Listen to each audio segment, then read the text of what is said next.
So tell us a little bit about your background, and then we'll touch on what are we going to talk about today, if you don't mind. Yeah, I would love to. Thank you for having me, Nick. This is so great. So, background wise, my career has started in advertising and branding, but I really grew up at the Walt Disney Company. And so I was in charge of synergy across the company when it came to the film studio. So, Okay. brand positioning, marketing, media promotions. For 15 years, I did this for films across Pixar, Marvel, Disney, Touchstone, and DreamWorks. After I left in 2015, I've spent the last decade building my own brand strategy consultancy, really helping entrepreneurs and brands of all sizes figure out how to clearly talk about what they do, have a foundation for their brand and their messaging so that they stand out and can attract the audience that they really want to grow their business. Love that. And you're behind, some people might not know this, but obviously, this is specifically our group is all around early childhood education. You're behind some of the big names in the industry, some very big speakers, aren't you? You've helped them a lot. There's people like Beth Cannon, Rachel Supala, various other people you've helped. And one of the big things I'll always know with Beth is I immediately can resonate with her brand. I know her brand. I can see it in my head right now. She's very, very big on brand. She's very big on the whole thing around what she's about. So, first of all, we want to touch on here is why is a brand strategy important? Yeah, it's a great question. And Beth is a great example of this too, because she went from saying, okay, here's what I want to do, but she really dove into understanding and learning the value of having a brand and a brand strategy because it's essential to stand out in the marketplace. It's essential to create trust with your audience and establish that credibility and experience that you have. Like, what is a brand? A brand is all about trust with your audience. And that's why you build it, because it not only gives them a clear sense of what you do, who it's for, and the benefit for them for getting involved with your brand. And Beth does a fantastic job of that because when you have a brand strategy, it basically goes across every single consumer touch point that you would ever have or you could ever think of. So you're getting this consistent experience along the way. And it's something that creates brand loyalty with your audience because they know what to expect from you and they're going to be able to tell others and refer others to your brand because it's so clear about what your brand stands for. I love that. So let's see a quick question on that one.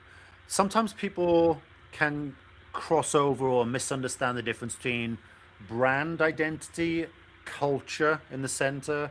Is Mhm. there a crossover between those two? What's your kind of thoughts around this? Because sometimes people misidentify them or they say, well, I'm all about this, but actually the brand might be separate to that. So, what's your Mm. personal opinions around brand and culture? Do they overlap? Are they separate?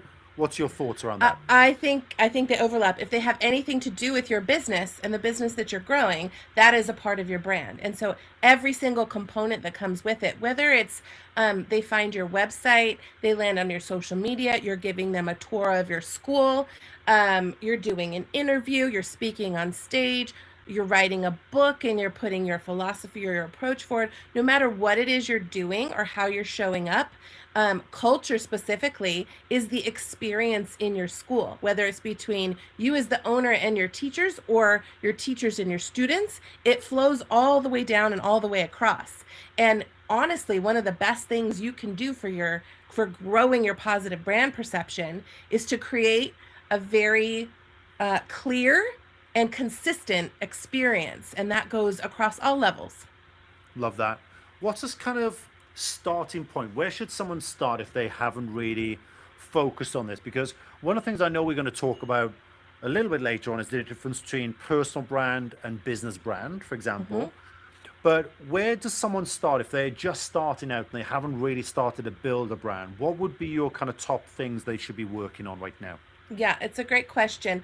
I've created something for my own approach to branding called the Brand Clarity Compass, and it gives you four clear directions to start with. The first one being problem. Like, what is the number one problem that you solve and that your audience is thinking about, and they're coming to you because they know or they hope that you can solve it, right? And so for the early child, care education industry, it could be something that, and it's interesting too, because you have dual audience, right? It's obviously the kids are coming to the school, but who are you talking to? You're talking to the parents. So you Yeah, need the totally. parents' trust, right? And so when you're thinking about a problem, it could be a problem that you could actually identify as something like, I'm going to make this up on the spot, but like discomfort. Like it literally could be parents feeling uncomfortable in understanding what school to choose Yes. and making sure. And so your solution is peace of mind, your approach, your experience, your credibility, all of these things together that help solve that problem. So the first thing you need to establish is, what problem am I solving with my school in this community, very specifically? And it could be very different across the board, depending on the type of school you have, the type of program you have for Okay. kids, etc. The second thing would be people. You have to understand who you're talking to in order to create very specific, clear, relatable messaging for them that gets them to convert and gets them to establish that trust for Yep. you and the school or the program that you're offering. So it's not just saying, oh, well, it's for parents. You have to dive a little deeper than that. You have to understand their motivations, what they're thinking, again, the problems that they're seeing. Like maybe there's a reason why they didn't want to go to this school down the street, but now they're looking at you, right? Why are they looking at you? You need to understand that from your parents' Yep. perspective, right? The third thing in this brand clarity compass is really the promise. What promise are you guaranteeing by people coming into your program, into your school, into your brand experience and universe, right? And that really has to do with some kind of transformation. If a child enters this program or this school, then they're going from A, where they started, to B, where they end up at the end of it, or Yep. how they're experiencing that thing. Is it growth? What is the promise of your school? And again, depending on the brand, that's going to be very different, because people have different expertises, different specialties, different approaches, different programs. Yep. Totally. And then the fourth thing is the path. It's really the specific thing that you are offering that helps deliver on your promise. Okay. And so those are the four things. So it starts with problem, it goes to people, it goes to promise, and then it goes to path. If you can get clarity around those four things, you are well on your way to establishing a brand strategy that you can take across every single touch point for your audience. I love that. What is Mm-hmm. there any particular one of those four that people get stuck on the most? You know what? Sometimes it is problem because people go right to solution, and unless you Ah, okay. identify the problem, Mm, it's hard. Like that actually helps you articulate the solution better most of the time. But I also do find that the people sometimes is hard, even if it's a very clear like parent. It's like you haven't gotten deep enough to understand them. And it's okay. not about what you think in your head that they need. It's what they're saying they need and want. And that's, Yeah. if you can get it straight out of your customer's mouth and use it for messaging for your brand, you're golden. And I think that's a big thing, isn't it? It's around one of the things I learned early on in marketing is what people want and what they need are very, very different. Yes. And we all assume that they want, they need this, but actually a lot of the time people don't want that thing. Mhm. So no, I love that. I think that's very important. So in terms of, we've obviously identified four things to get started. One of the big things that we touch a lot on is, I'll give you an example. We've got a client right now that has 23 different schools, but every one of those schools has their own brand identity. Okay. Mhm. So the reason why they've done that, of course, is because heaven forbid any one of those schools gets into trouble, the rest of those brands are protected. Mhm. One of the things I've got this strong belief around is the difference between your business brand, so to speak, but also personal brand in terms of actually a face to the business. What's your thoughts and perceptions around that side, personal brand versus business brand? Yeah, I would say anytime you can put a face to the brand, it's going to be better for you. And Okay. especially in the field that we're talking about, Yeah. right? It's like, how, like if we say that the purpose of a brand really helps you establish trust with your audience, well, what establishes trust more? Uh, a logo sign sitting outside of your school, or the person behind the door who's Yeah. running the program, who is with your child all day, 100%. right? When it's a person, it comes quicker.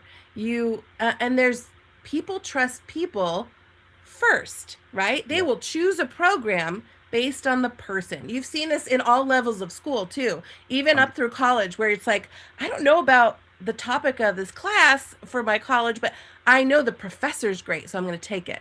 Right? Yeah. The Yeah. idea that, and anytime you can be visible in the sense that it's your philosophy, it's your approach, you're the one pushing this curriculum forward, and it's what you strongly believe, then parents are going to trust it more. When 100%. you I couldn't just agree see more. a sign or a logo, it's one thing, and if you've established enough reputation in the marketplace, they might like that sign and logo, but you can increase your positive brand perception and probably attendance by putting your face forward. And on that note, why do you think people don't do that? They're scared. They're scared. It's hard for people to be visible, even though it could really, really help them.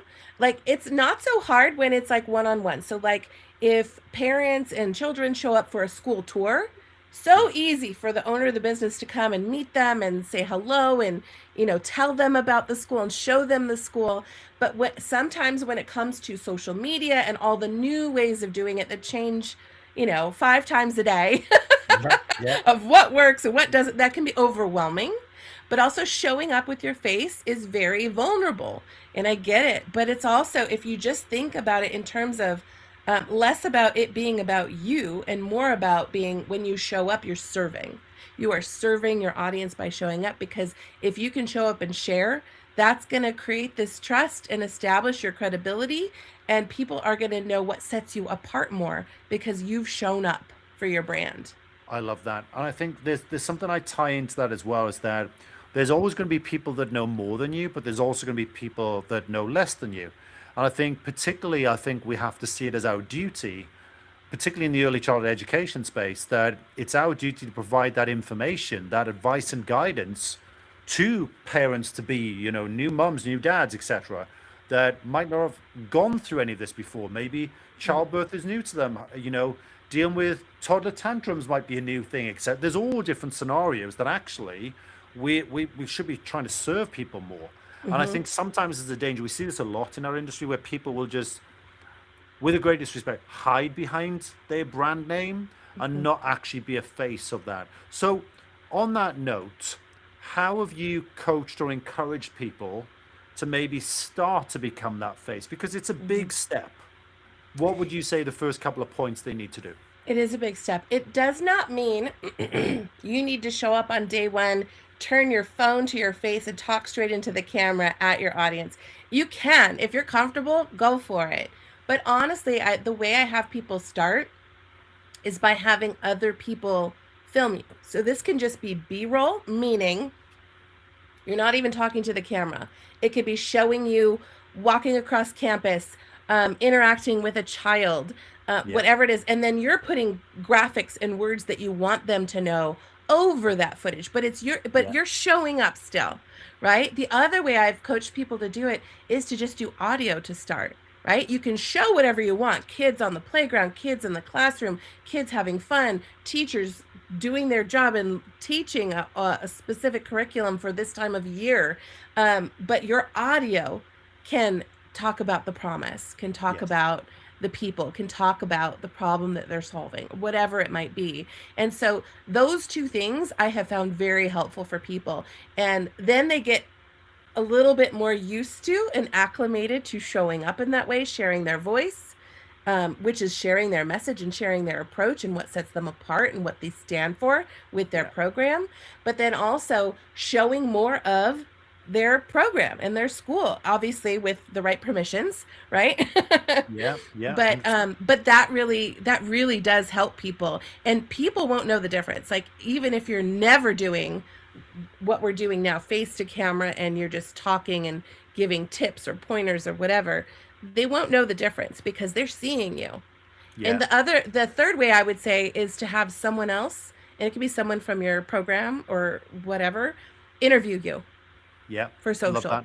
Yeah, right? Because then you're talking to another person and not trying to talk to nobody behind this like little dot on your phone.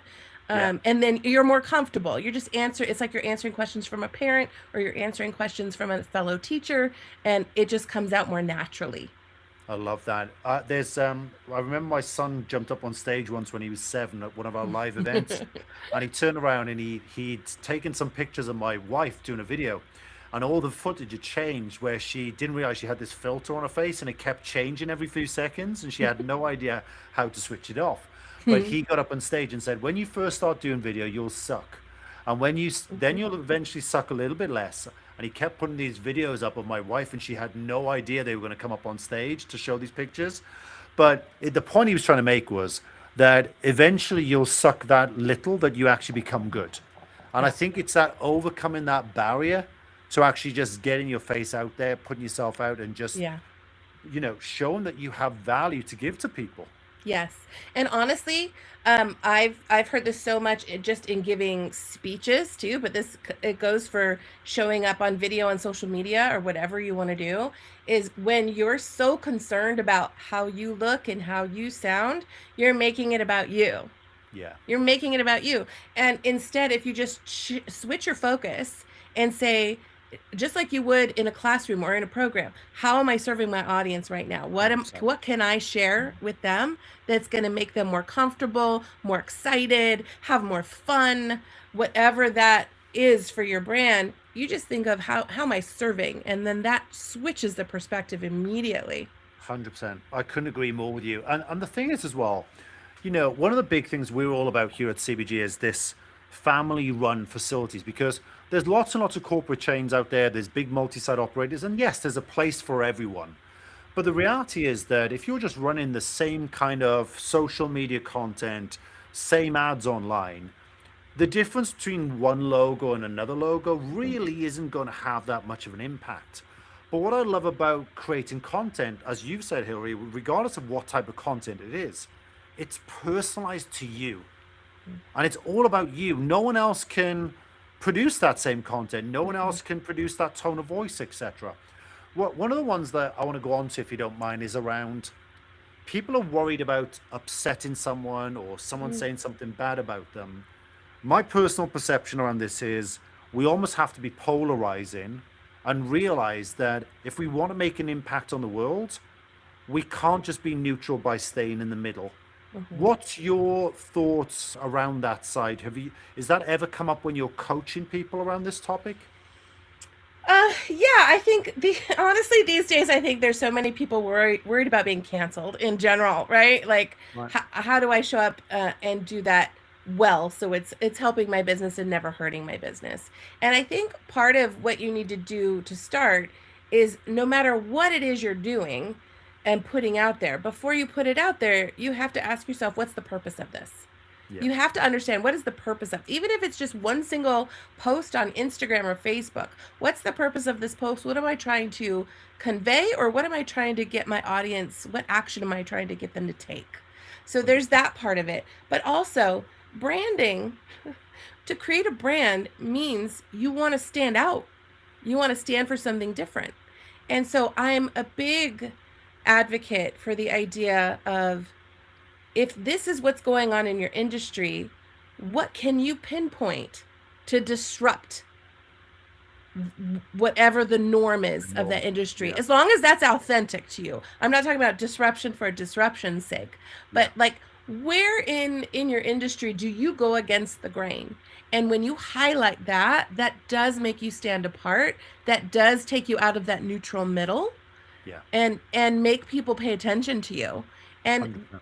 when you show up with authority and confidence in talking about your approach and what you believe in, the people who are attracted to that is your audience. And the Yeah. people who don't like that, great, that is okay. You go to the Yeah. other school down the street. I love that. I Hmm. couldn't agree more with you. And I think you have to have that opinion, because Hmm. if you don't have that opinion, you're trying to please everyone. But ultimately, you can potentially end up with the wrong clientele as well Yes. by Yes. And trying to it's not please a good everyone. fit. Yeah, Yeah. exactly. The analogy I always use there, or the example I use, is this. Let's imagine you're a center that believes in the importance of being outdoors 3 hours every day. For Hmm. example, you're outdoors a lot. The last thing you want is a parent coming to you that doesn't want their child outdoors in the winter months. That's But if right. that's your whole philosophy, your mindset around what you believe, we have to advocate that. And so many times we'll run an event and we'll ask people, do you have customers that aren't your ideal customer? And people raise their hands, and it's typically because they weren't putting out their personal opinions or perceptions Hmm.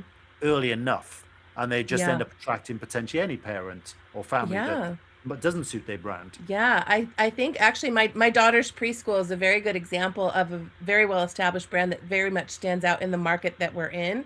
It's called Conscious Child Preschool, Okay. and they start their day with yoga, meditation, and breath work, and they make sure you know that. And they have a mantra of, I don't remember the whole thing now, but the kids know it by heart. I am strong. I am courageous. I am like they have this whole thing they say, and it is the best thing I've ever heard. And coming out of a 4 year old's mouth, oh my gosh, it's exactly the kind of school that I want. And they have outdoor time and they have music and nature. And it's not just sitting down learning at a desk, it's playing and it's doing this variety of things to understand their interests. And that's exactly what I was attracted to. And there's no other school in the market that's doing this.